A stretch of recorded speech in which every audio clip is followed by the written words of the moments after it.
అందరికీ నమస్కారం. మీరంతా సంతోషంగా ఉన్నారు అనుకుంటా. మా కుటుంబం కానీ సంతోషంగా ఉన్నాము.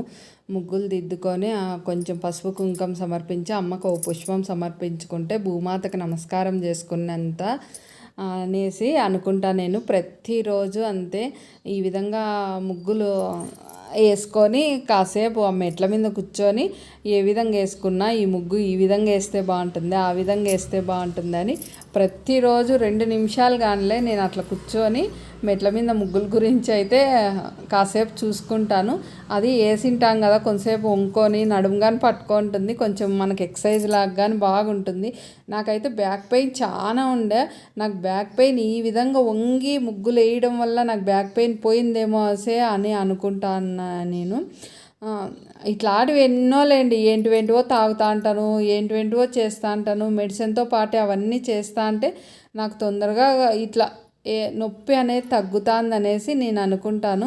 ఇంక ఈరోజు శనివారం కదా, ఇప్పుడు ఆ యాకలో అది ఉంది అన్నారనుకో, అది నా ఒంటికి పడుతుంది అనేది 1 రోజు 2 రోజుల్లోనే తెలుస్తుంది. పడదంటేనే అప్పుడే ఏదో ఒక రూపంలో కడుపులో తిప్పడం అట్లంతా అవుతుంది కదా. నాకైతే ఏ ఆకన్నా తాగు నా కడుపుకి అయితే సెట్ అవుతుంది.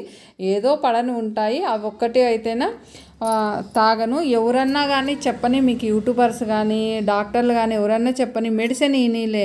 ఆ డాక్టరు ఆ రోజు 2 రోజులు వాడతానే మనకు సైడ్ ఎఫెక్ట్స్ ఏమన్నా ఇస్తేనే డాక్టర్ని పోయి మళ్ళీ కలిసండి.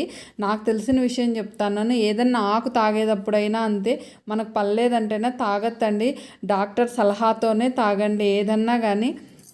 మరి శనివారం రోజు ఉదయాన్నే పూజ చూడండి. ఇంకా మనకు ఆషాఢ మాసం అంటేనే ఇంకా అమ్మవారికి చాలా ప్రసిద్ధమైన మాసము. దుర్గామాతకు చాలా బాగా పూజ చేసుకుంటా. అది శనివారం లక్ష్మీనారాయణుని కానీ పూజ చేసుకుంటా కదా. వాళ్ళిద్దరూ లక్ష్మీనారాయణులు వెంకటరామ స్వామిను దుర్గామాత అన్న చెల్లెలంట. దుర్గమ్మ మా ఇంటికి వచ్చింది పుట్టినింటికి అనేసి అనుకున్నా నేను. పూజ అంతా చేసి వేపమండలు పెట్టి బాగా స్వామికి అలంకరించుకొని, అమ్మవారికి వేపమండలు పెట్టి స్వామికి వచ్చి తులసి దళాలు బంతి పూలు పెట్టి బాగా పూలు పెట్టేసి అలంకరించుకుంటే ఎంత బాగా దేవుని పూజా మందిరం అయితేనే ఇంకా కాసేపు చూద్దామా అనేసి అంత బాగా కనిపిస్తుంది. బాగా చినుకులు పడినాయి కదా, అట్లయి వేపమండలు తులసి ఎంతో బాగా ఫ్రెష్గా ఉంది. స్వామి అయితేనే అంత బాగా కనిపిస్తున్నాడు. ఇంకా గోవింద నామాలను దుర్గా అష్టోత్తరాలు చదువుకున్నా, మన దీపవర్ణం చదువుకున్నాను. వీలైనంత వరకు అన్నీ చదువుకునేకి ఈ 2 మాసాల మటుకు చాలా విశిష్టంగా పూజ చేసుకుంటాను. మనకుండే దాంట్లోనే, మనకు లేదంటూ నేను ఏది తెచ్చుకోను. నాకు ఈ సంవత్సరం ఇది ప్రసాదిస్తే భగవంతుడు అదే తెచ్చుకుంటాను. మీకు ఒత్తి పత్తి హారము నేను కలశానికి వేసింటా చూడండి, అది ఏ విధంగా చేస్తానో చూపిస్తా చూడండి. ఇంక ఇప్పుడు ఆషాఢ మాసంలోనే అమ్మవారికి ప్రసాదించవచ్చు, శ్రావణ మాసంలో అమ్మవారికి చాలా విశిష్టమైనది. ఈ విధంగా ఒత్తి దారం పత్తి ఉంటుంది చూడండి. కొంతమంది దారం అంటారంట, ఒత్తి అంటారు, మళ్ళీ కాటన్ అంటారు, ఒక్కొక్క ప్రాంతంలో ఒక్క విధంగా అంటారు. ఈ విధంగా పొడవుగా తీసుకొని కొంచెం కుంకుమ కానీ గంధం కానీ పసుపు కానీ పాలల్లో అనుకొని, పాలు కలుపుకొని కుంకుమలో కలుపుకొని నేను ఈ విధంగా తయారు చేసుకున్నాను. కాసింత తీసుకుంటా. కుంకుమ కొంచెం తేమ ఉంటుంది కదా, తడిగా ఉంటుంది కదా, అది అనుకుంటా వచ్చినామంటే హారం తయారవుతుంది. ఈ విధంగా తయారైపోతుంది. మళ్ళీ 2 రౌండ్ ఈ విధంగా మీకు చూపిస్తానని అవి తీసుకొని నీళ్ళల్లోన్నా అద్దుకోండి, పాలల్లోన్నా అద్దుకోండి, పసుపు అద్దేసి కుంకుమ బొట్టు పెట్టేసినామంటే స్వామికి అవి కళ్ళు లాగంట, ఇది హారం లాగంట. ఆ విధంగా స్వామికి సమర్పించుకోవచ్చు, అమ్మవారికి సమర్పించుకోవచ్చు, వినాయకునికి, సుబ్రహ్మణ్య స్వామికి, నాగలకు. చాలా విశిష్టమైనది ఒత్తి పత్తి హారం సమర్పిస్తే, వరలక్ష్మి రథంలో అమ్మవారికి సమర్పిస్తే, మనము ఎన్ని పొరల హారము అమ్మవారికి సమర్పిస్తే అంత బంగారు వస్తుందని శాస్త్ర ప్రకారము కొంతమంది పెద్దల ద్వారా విన్నా. మా అమ్మ ఎప్పుడు నాకు చెప్తా ఉంటుంది. మా అమ్మనే నాకు ఇది నేర్పించిండేది. ఒత్తి పత్తి హారము అమ్మవారికి కంపల్సరీ సమర్పించు అని ఎప్పుడు చెప్తా ఉంటుంది. నేనైతేనే ప్రతి శనివారము సమర్పిస్తాను. ఇంకా విశేషంగా శుక్రవారాలు శ్రావణ మాసాల్లోనూ ఇంకా నాగల పూజలు అప్పుడు కానీ ఇవి కంపల్సరీ చేసుకుంటాను. 20 రూపాయలు తెచ్చుకున్నామంటే సంవత్సరం అంతా మనకు పూజలకు వినియోగించుకోవచ్చు. ఇప్పుడు నేను చూపిస్తానని ఆ హారం కావాలంటే 20 రూపాయలు పెట్టి మార్కెట్లో కొనాల తయారు చేసింది. 20 రూపాయలు కాటన్ తెచ్చుకున్నామనుకో, రూపాయల కాటన్తో సంవత్సరం అంతా ఒత్తి పత్తిహారం చేసుకోవచ్చు. కొంచెం కష్టపడుకున్నామంటే మనము బడ్జెట్లోనే అన్ని పూజలు చేసుకోవచ్చు. ఇంకా మనము కుంకుమ ఎర్రటి ఒత్తులు చేస్తారు, పసుపు ఒత్తులు అమ్మవారికి సమర్పిస్తారు. అవి కానీ మీకు చూపిస్తాలేండి వీడియోలో, నాకు అవి కానీ వస్తాయి. నాకు వచ్చే ప్రతి ఒక్కటి మీకు చూపిస్తా. మా శ్రీవారు వచ్చేసి ఇంకా పూలు వచ్చేసి వేరే పూలు లేవు, బంతి పూలు ఒక్కటి ఉన్నాయి తెచ్చినానన్నాడు. చెట్లలో ఇంకా తులసిను ఇంకా తెల్లటి పూలు పీక్కొని వచ్చినాము. ఇంకా బంతి పూలు వచ్చేసి ఇంక ఫోటోలు పెడితేనే నిలబడవు.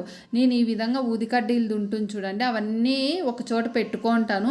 ఊదికడ్డీ అయిపోతానే శాంతి అయిపోతానే మనకు పుల్ల నిలబడిపోతుంది కదా, అవన్నీ తీసి పక్కన పెట్టుకుంటాను.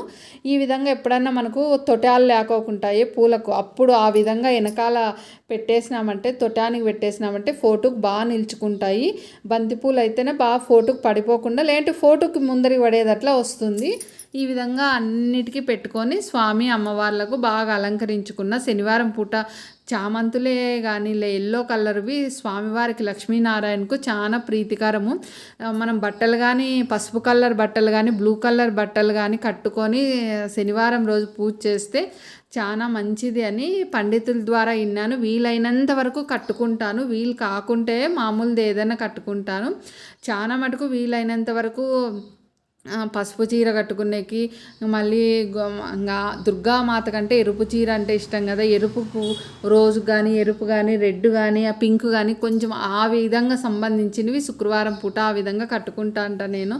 ఇట్లా ఆడవన్నీ చిన్న చిన్నవి మన ఇంట్లో మనం పాటించుకుంటా అంటే బాగుంటుంది. ఇప్పుడు బెల్లం దంచినా చూడండి, ఈ బెల్లం వచ్చేసేసి దోశ వేద్దాము అనేసి ఇది ఈరోజు వీడియోని ఉదయము అమ్మవారికి సమర్పిస్తాం అనేసి చేసినాను. మనం నైట్ దోశపిండి ఆడించుకున్నాను. ఆ దోసపిండిలోకి వచ్చేసేసి ఒక బెల్లపు ఉంట వచ్చేసి బాగా దంచేసేసి రెండు దోశలకు అయ్యేదట్లా ఇది వేసినాను. ఒకటి అన్నపూర్ణేశ్వరికి, ఒకటి పూజా మందిరంలో సమర్పిద్దామని వేసినాను.